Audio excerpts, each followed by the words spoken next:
I think composting reduces space in the landfill. So if you didn't compost, then the landfill would be getting bigger and bigger and bigger, faster and faster, because there's a lot of food scraps in it.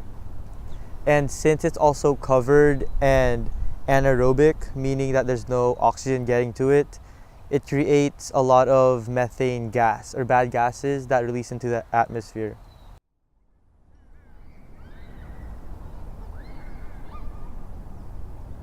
Composting helps to eliminate one of the environmental dangers that food waste produces.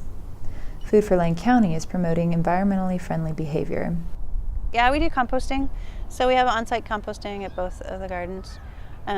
We also try and make use of everything we can. It's nice having the kitchen here because if we have apples that have a little bit of bug damage, you can cut the bug damage out, wash them up really well, and then you can still make applesauce out of them, for instance. But if there is stuff that's rotten or going bad, we either just reincorporate it back into the soil or we put it in our compost piles.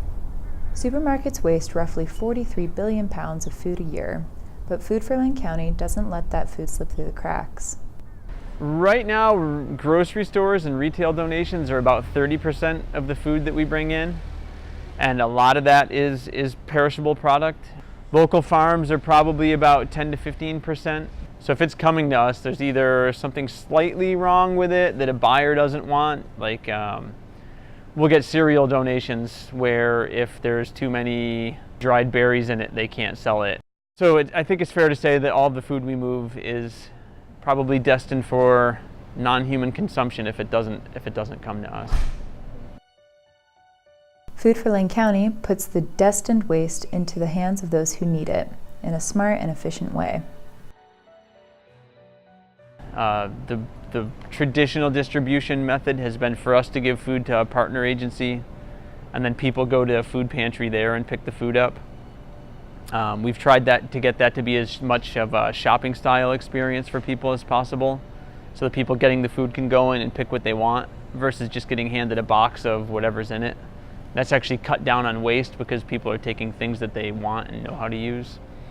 But a small portion of our total has to get tossed. We work with animal farmers right now. We also send things to compost.